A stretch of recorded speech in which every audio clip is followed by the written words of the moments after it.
جس نے اپنے نفس کو کنٹرول میں رکھا، اپنے خواہشات کو اپنے تابع رکھا، خود اس کا غلام نہیں بنا۔ میرے عزیزو، قرآن کی ایک آیت میں آپ کو بتاتا ہوں، کتنا بڑا لفظ اللہ تعالیٰ نے قرآن میں فرمایا، توجہ، کتنا بڑا لفظ ہے یہ۔ ارأیت من اتخذ الہہ ہوا، اے محبوب کیا آپ نے نہیں دیکھا کچھ لوگ ایسے ہیں جنہوں نے اپنی خواہشات کو اپنا خدا بنا لیا۔ معبود، الہ کا مطلب ہے معبود، جس کی عبادت کی جائے اس کو کیا کہتے ہیں؟ معبود۔ اور قرآن کہتا ہے کچھ لوگ ایسے ہیں جنہوں نے اپنے نفس کو، اپنی خواہشات کو اپنا معبود بنا لیا۔ یہ قرآن کی آیت ہے، 2 جگہ آئی ہے۔ اب اتنا بڑا لفظ نفس کے لیے اللہ فرما رہا ہے کہ کئی لوگوں نے اس کو بت بنا لیا، اپنا معبود بنا لیا۔ کیوں؟ اس لیے کہ یہ وہی کرتے ہیں جو ان کا نفس چاہتا ہے، تو گویا کہ اس کی عبادت کر رہے ہیں، خواہشات کی پیروی کر رہے ہیں۔ نفس صبح اٹھا، گناہ کی طرف کھینچا، آپ چل پڑے، گویا کہ اس کی عبادت میں لگے ہوئے ہیں۔ کبھی تو اسے شکست دو، کبھی تو اسے ہراؤ۔ رات کے وقت گناہوں کے اڈوں پر جانے کی جیسی خواہش ہوتی ہے، کیا اپنے آپ کو مارتے ہو؟ میں تمہیں بتاؤں، خواہشات تو بہت دور کی بات ہے، گناہوں کی خواہشات بہت دور کی بات ہے۔ سیدنا ابو بکر شبلی رحمۃ اللہ تعالی علیہ سلسلہ قادریہ کے بڑے مشہور بزرگ ہیں، جن کے نام سے ہم شجرے میں پڑھتے ہیں، بہر شبلی شیر حق دنیا کے کتوں سے بچا۔ وہ حضرت ابو بکر شبلی جب رات کے وقت عبادت کے لیے آتے تھے تو اپنی آنکھوں میں نمک کا سرما لگاتے تھے۔ کیوں؟ صرف اس لیے کہ نیند اگر آئی تو گویا کہ میں اپنی خواہش کا غلام ہو گیا، اپنے رب کا نہیں۔ عبادت اس کی ہو رہی ہے اور میں خواہش کے پیچھے چل رہا ہوں، حالانکہ نیند جو ہے یہ فطری چیز ہے، کسی کو کہیں پہ بھی آ جاتی ہے۔ اولیاء کاملین تو اس سے بھی اپنے آپ کو بچاتے تھے کہ وہ آنکھوں میں نمک پھیر لیتے تھے جس سے آنکھوں میں خون نکل آتا تھا۔ لوگ کہتے بھی تھے تو کہتے کہ اگر اللہ کی عبادت کے دوران اونگ آتی ہے، جھپکی آتی ہے، تو ان آنکھوں کی سزا یہی ہے کہ انہیں نمک لگا دیا جائے۔ اور حضرت شاہ مینا رحمۃ اللہ علیہ لکھنؤ میں آرام فرما ہے، حضرت شاہ مینا، ان کا حال تو یہ تھا کہ جب رات کو عبادت کے لیے کھڑے ہوتے تو ایک اونچی دیوار پر وہاں کھڑے ہو کر نماز پڑھتے، ادھر بھی کھائی ہے ادھر بھی کھائی ہے، کھڑے رہتے۔ لوگ کہتے کہ نماز پڑھنے کے لیے اتنی جگہ ہے، اس دیوار پر کیوں جا کر نماز پڑھتے ہیں؟ حضرت شاہ مینا فرماتے تاکہ میں ہمیشہ اللہ کی عبادت میں مصروف رہوں، اگر نیند آئی تو میرا جسم دیوار سے نیچے آ سکتا ہے اور اس جسم کو وہی سزا ملنی چاہیے جو اپنے رب سے غافل ہوتا ہو۔ نفس کے خلاف وہ اولیاء جنگ کرتے رہے، لڑتے رہے۔ سب سے بڑی خطرناک چیز آج ہمارے ساتھ جو چل رہی وہ ہمارے خواہشات ہیں، اور میرے آقا صلی اللہ علیہ وسلم ارشاد فرماتے ہیں لا یؤمن احدکم حتی یکون ہواہ تبعا لما جئت بہ، تم میں سے اس وقت تک کوئی مومن نہیں ہو سکتا جب تک اپنی خواہشات کو میری مرضی کے حوالے نہیں کرے گا۔ تم ویسا جب تک نہیں کرو گے جیسا رسول اللہ چاہیں، تب تک تم مومن نہیں ہو۔ تم وہ کرتے ہو جیسا تم چاہتے ہو، تمہاری مرضی، تمہاری خوشی، تمہیں جو اچھا لگا وہ کرنے لگے۔ یہ مومن کامل کی علامت نہیں۔ مومن کامل وہ ہے جو اپنی زندگی میں وہ کرے جو رسول پسند کرے، ان کی مرضی کے مطابق۔ میرے عزیزو، خواہشات یہ لامتناہی سلسلہ ہے، نہ ختم ہونے والا سلسلہ ہے۔ کسی بھی خواہش کا کوئی اینڈ نہیں ہے۔ کر کے دیکھ لو، تمہیں اگر دولت کی خواہش پریشان کرتی ہے تو کماؤ کماؤ کماؤ، کہاں تک جاؤ گے؟ کبھی بھی پیٹ نہیں بھر سکتا۔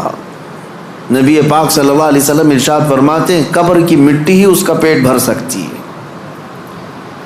کسی بھی خواہش کا اینڈ نہیں ہے دنیا میں، جو خواہشات ہیں. مال کی خواہش، میں یہ نہیں کہہ رہا کہ کسی کو مال کمانا ہی نہیں چاہیے. ارے میاں زندگی گزارنے کے لیے ہر ایک کو کمانا ہے، ہر ایک کو کمانا ہے. لیکن میں جس چیز کی مذمت کر رہا ہوں، غلام بن کر کے پیچھے بھاگنا. جیسے فارسی میں کہا گیا ہے خوردن برائے زندگی اس نہ کہ زندگی برائے خوردن. کھانا جو ہے تمہاری زندگی کے لیے ہے، پوری زندگی کھانے کے لیے نہیں ہے. فرق دونوں میں سمجھ رہے آپ؟ مال تمہاری زندگی گزارنے کے لیے ضروری ہے، لیکن پوری زندگی مال کے لیے نہیں ہے. لیکن خواہشات کبھی ختم نہیں ہوتی. شہوت کی خواہشات، نفس جیسے جنسی عمل کے ذریعے سے اپنے جسم کو سکون پہنچانے کی کوشش کرتا ہے، وہ خواہشات بھی کبھی ختم نہیں ہوتی، کبھی ختم نہیں ہوتی. اگر اس نے اپنے اس گھوڑے کو، نفس کے گھوڑے کو آزاد چھوڑ دیا تو وہ کہیں پر بھی اس کی خواہشات جا کر رکتی نہیں. نہ وہ ایک عورت پر صبر کر سکتا ہے، نہ 10 عورتوں پر، نہ 100 عورتوں پر. اگر اس نے اپنے خواہشات کے اس گھوڑے کی لگام نہیں پکڑی تو کہیں اینڈ نہیں ہے اس کا، کہیں اینڈ نہیں ہے. مرنے کے وقت بھی یہ خواہشات اسے گناہ کی طرف لے جا سکتی ہیں. یہ شرمگاہ کی خواہشات اور زبان کی جو خواہشات ہیں، چٹکارا جس کو کہتے ہیں، لذت، اس کا بھی کوئی اینڈ نہیں. میں نے ایک ایسے صاحب کو بھی دیکھا، ان کے بیٹے میرے ساتھی تھے. وہ تو مذاق میں کہتے تھے کہ ان کے باپ ICU میں تھے. جس دن ان کا انتقال ہونا تھا اس دن بھی وہ بریانی منگوا رہے تھے ICU میں. تو یہ تو ایک نارمل سی بات تھی، ہنس کر کے وہ کہہ رہے تھے، لیکن وجہ یہ تھی کہ وہ ایڈکٹ تھے بریانی کے، کھانے کے، گوشت کے. تو ایک لمٹ ہوتی ہے کسی آدمی کی، لیکن اگر اس نے خواہشات کو آزاد چھوڑا تو وہ کہیں پر بھی جا کر نہیں رک سکتا. نہ ICU، نہ آپریشن، نہ کوئی چیز، اسے کوئی چیز نہیں روک سکتی سوائے موت کے. موت آنے تک وہ اپنی خواہشات میں ڈوبا رہے گا، ڈوبا رہے گا. خواہشات ایک سمندر ہے، وہ ختم نہیں ہوتا کبھی. اسی لیے میرے عزیزو، جتنا کم ہو سکے سمیٹ لو اپنے آپ کو.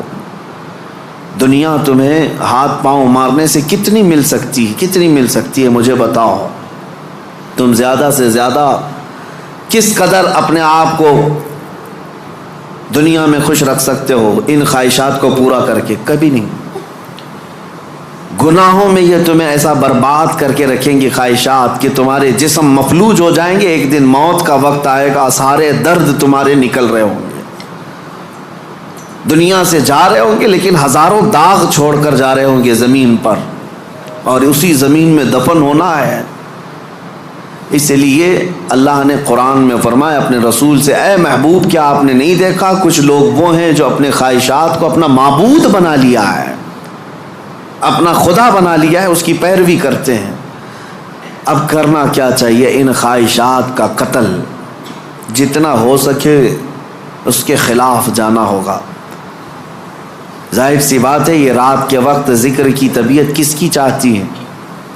وہ لوگ جن پر اللہ فضل فرمائے، ورنہ اکثر کا جسم آرام چاہتا ہے، دنیا کی طرف جسم کھینچتا ہے. لیکن تم نے اس کو ٹھکرایا اور اللہ کے ذکر کو اپنایا. یہ آپ نے اپنے خواہشات کے خلاف کیا ہے. اس کے اجر میں کیا ہے؟ سیدھے قرآن کہتا ہے جنت اس کا ٹھکانہ ہے، جنت اس کا ٹھکانہ ہے. حضور پاک صلی اللہ تعالیٰ علیہ وسلم فرماتے، جانتے ہو اپنے صحابہ سے اللہ کو سب سے زیادہ پسندیدہ چیزیں کیا ہیں؟ اللہ سب سے زیادہ کیا چیز پسند کرتا ہے بندوں میں؟ اس میں حدیث پاک میں ہے ننگوں کو کپڑا پہنانا، بھوکوں کو کھانا کھلانا، یہ اللہ کو بہت پسند ہے. لیکن ایک اور چیز ہے، رب تعالیٰ فرماتا ہے جب دنیا سو رہی ہو اور تم کھڑے ہو جاؤ اللہ کی بارگاہ میں، یہ اس کو اتنا پسند ہے رب تبارک و تعالیٰ کو. سارے عمل میں، ساری اداؤں میں اسے پسند ہے. کیوں؟ خالص بندہ رب کے لیے کھڑا ہوا ہے، ساری خواہشات کو چھوڑ کر کے، خواہشات کو چھوڑ کر.